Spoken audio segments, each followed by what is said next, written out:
we briefly talked about this going to break. This is one of those things, talked about it like 2 days ago. We're like, oh, well, actually, we should really get into that. So we're going to do it now. There's this really neat behind-the-scenes dynamic to provide it to the listeners because I'm mostly you guys most of the time. I don't have my name on shows or anything like this guy over here.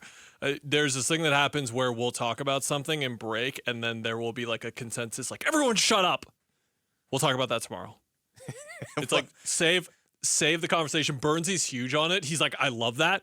Let's save it for the air. Oh, see, he's huge on that. We didn't really do it specifically, but we were like both consensusly like, yeah, let's talk about that tomorrow. It was yeah, I mean, for us, it was just because we came up with it with like just organically on the air with like 30 seconds left going to break the other day. And it was like, well, we're not going to, the show sheet's already pretty well set. We can't really dive into it, but it's worth revisiting.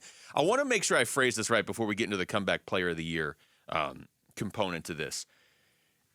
Look, the caveat is Kyler Murray's got to go out there and play well, and this team's got to win games. I get all that. I understand that.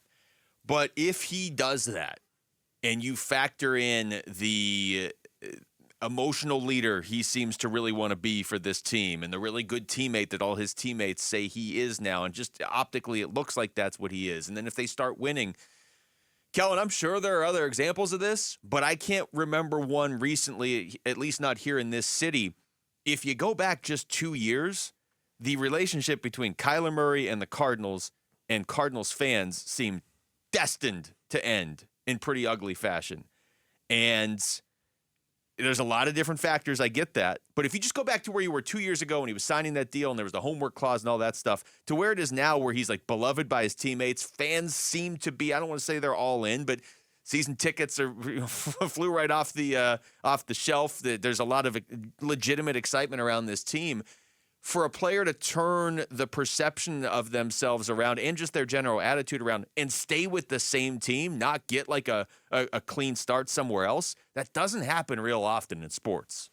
Yeah, I think something we should establish is what do we mean by comeback player of the year? What does it mean to... But I'm not even talking about comeback player of the year there. I'm just saying within the context of Valley sports. It looked like he was either going to be run out of town or want out of town 2 years ago. And he might still be gone a year from now if he doesn't play well this year. I understand that. But just the whole perception and the relationship is so much better. Yeah, I think that there's a case there for him to be the guy that has done that. Over the Suns' history, I can't really think of anyone specifically. I think that DeAndre Ayton was someone who was on their way there with how he played in 2021 and how he really exploded in that postseason run, only for things to kind of turn out to be, it wasn't a fluky postseason run, but he wasn't able to take what he did in the postseason and apply that the next couple of seasons and turn his narrative around completely. It's a really difficult thing to do specifically. And I guess my question for you would be, what exactly does that look like then for you? Is it team success? Is it individual success? If it's a mix of both, where are you leaning more? Like what team? What is your vision for this? If we're to the point, like okay, so I'm using 2 years ago as a reference point for it just looked like, okay, this is going to end badly at some point. If 2 years from now, he's still on this team and they've made the playoffs at least one of these 2 years, just within the context of what I'm talking about right here, it's happened. Not ultimate mission accomplished. I mean, you're trying to win a Super Bowl and you're paying him a lot of money. But I'm just saying the turnaround from, the perception was like this guy doesn't study. His teammates don't all like him. His former teammates don't like him. He doesn't like his coach. The front office doesn't know what they're doing. And they're all going to be. It went from that to, and I understand they changed a lot around him, but he also has put in the effort to do that. So what's already happened, you don't typically see. But I get it as a fan. It's not going to mean anything if they go out there and win 5 games this year. Yeah, I think statistically is where I lean more so, because I think the team success can be dictated by a lot of different things. And for me, statistically, like, for example, Kyler is a quarterback who is, over his career, he's yet to reach 4,000 yards. It's not like that's like a significant milestone or something that's worth noting, but it's just like an example would be if he throws for 4,100 yards next year and 30-plus touchdowns. Like, that would be not only the best season of his career so far, but I'm going to guess if he does that, the Cardinals have won at least 8 games and probably a whole lot more, just based on the precedent that we have for what the rushing attack is going to be. We're going to talk about that later in the hour with James Conner specifically. The defense is more of the wild card on this team specifically, but I think that the running game has been completely established. It's just if you can establish a bit more of the passing game, establish Kyler specifically, and then the defense, we'll wait and see on that specifically. But Kyler is a guy over the course of his career where what has been established for him and what he is known for around the league at this point is that when everything is clicking together and when the highs are there, he is one of the best quarterbacks in the NFL. It's just a matter of the consistency and not a matter of, I think, the lows. Let me know if you agree with that. Do you think that it's more for Kyler this season? Is it more about avoiding the absolute lows, or is it just more about the consistency of his best to pretty darn good football? Because I think it's more of the latter for me, but let me know if you disagree. Yeah, no, I think it's the consistency, and I just think that there is there consistency of avoiding mistakes or consistency of being great. That's how I'll phrase just it. consistently being really good, consistently being a fringe-ish top 10 quarterback, and the stats matter, but again, by the nature of his position, if they're winning games, then his stats are going to be pretty good. Even when he was good in the past, it always sort of felt like, here's Kyler Murray and the Arizona Cardinals, and Kyler spends his off seasons elsewhere, and you never see him around town, and you never really hear from him. Whereas now, like, he's here all the time.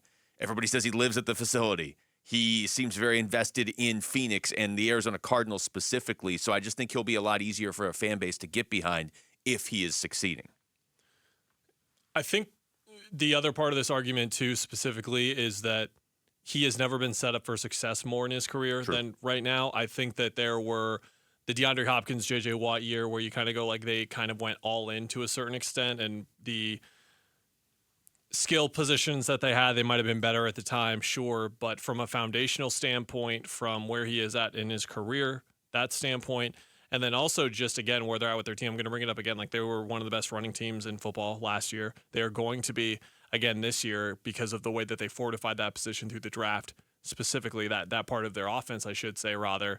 And then he's got enough around him to succeed. I think that's the key here, is that Kyler is the experienced one in the room now. He is by de facto the leader of the team always because he is the quarterback. But if you look at the three best players in this offense outside of him are James Conner, who is another leader we're going to talk about in a bit. It's Marvin Harrison Jr., who's a rookie, and Trey McBride, who is just kind of coming onto the scene as one of the better tight ends in football right now. And there's really no other presence beyond that where he is going to have to be that guy. Look at the offensive line, for example. Paris is the guy who's returning. They don't really have anyone specifically on the line in the DJ Humphries tenure of sorts where they've been around for 5, 6, 7 years now. At this point, Will Hernandez is probably the closest thing you've got to that on the line in terms of guys who have been around here a decent amount. So he's the guy. And it's easy to say like everything hinges on the quarterback play heading into an NFL season or for any team specifically.